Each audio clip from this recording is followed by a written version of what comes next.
In 1974, Larry De Silva brutally raped and then murdered an 84-year-old woman. After a lengthy trial, he was sentenced to death by means of electrocution.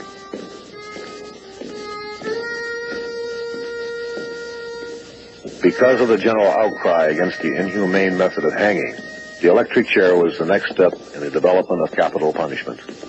Its premiere was in New York during the year 1890. Larry De Silva would soon join the list of criminals that have died in this fashion.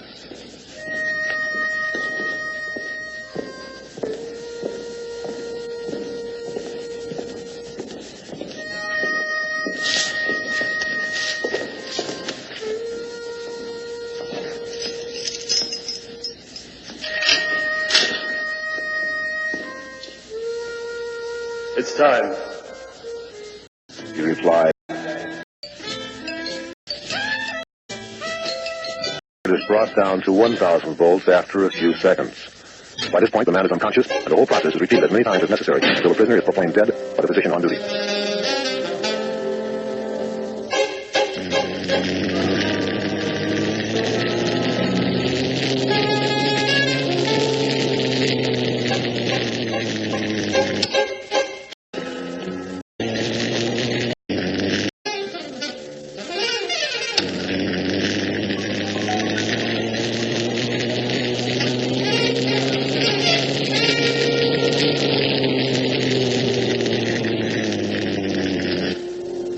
The final trickle of blood marked the conclusion to this grotesque execution. How much longer will we be plagued by violence within society is a thought I've often pondered.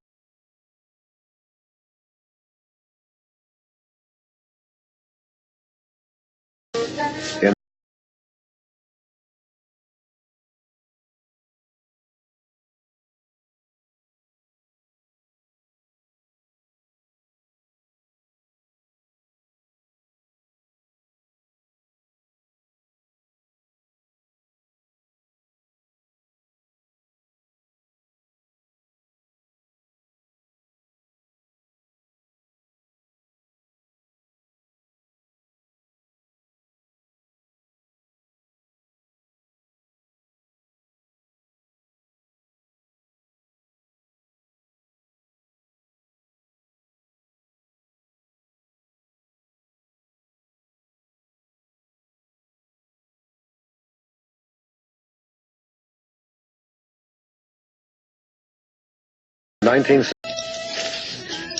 strapped to a seat that you will never leave alive is a situation that I still cannot justify.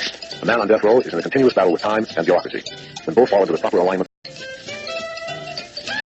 the next step is the flick of a switch which sends a current of 2,000 volts through the victim's body. Then the current is brought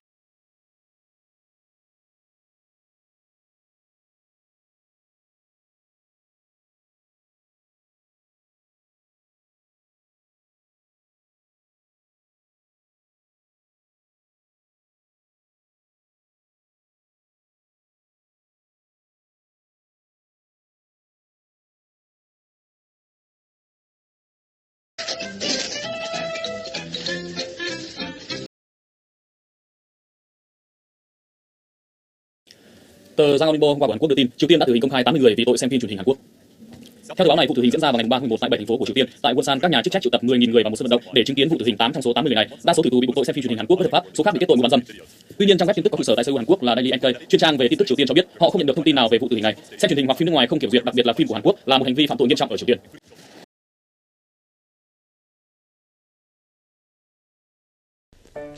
Have you ever wondered why there's North Korea and South Korea? Ever wondered what happened to, Korea? Like most geopolitical changes in the world, the division of Korea was the result of war. The Korean War took place from 1950 to 1953, but it wasn't really the Korean War that split the country. The Korean War just made the split more permanent, but it was already split. We need to look not only at the Korean War, but look at the bigger picture. The split had more to do with the Cold War.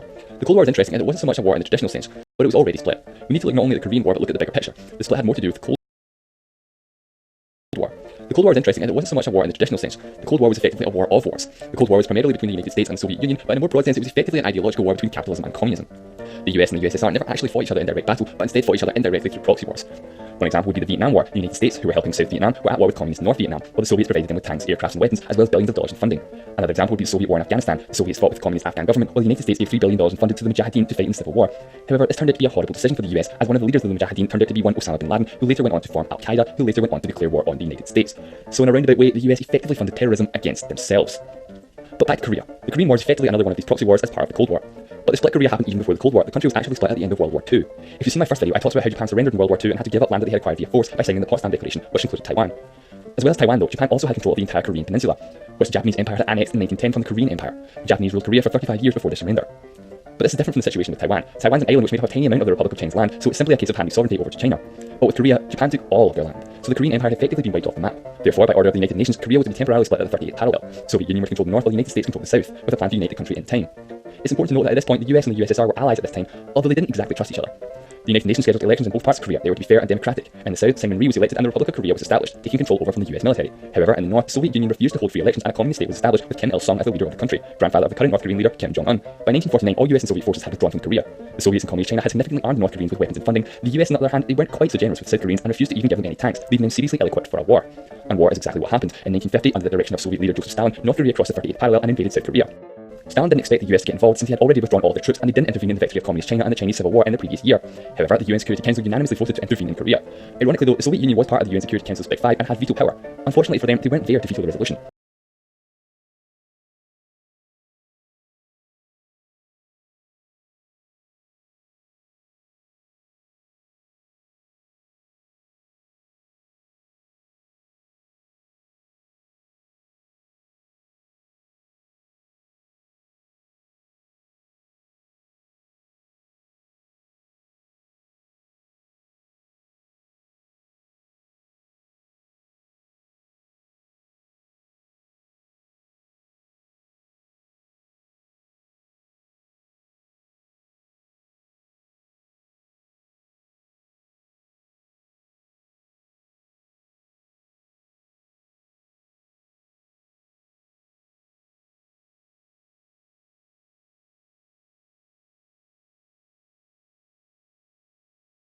See, even though Communist China had effectively won the Civil War, see at the time, the UK were actually still at war. After the agreement, both sides built barriers to stop each other from crossing the border, and there's now a 4-kilometre wide demilitarised zone, which is a somewhat ironic countries and don't cross the line. There's a door at each side of the room which leads back to their own country. Today, North Korea and South Korea are pretty much as different as two countries can be. They both speak Korean and they both have the word Korea in their name, but that's pretty much where the similarities end. South Korea has a free market capitalist economy, while North Korea officially describes itself as a socialist republic, but a more accurate description might be a totalitarian dictatorship. So if you're planning on going on holiday to Korea, you're probably better off going to South Korea.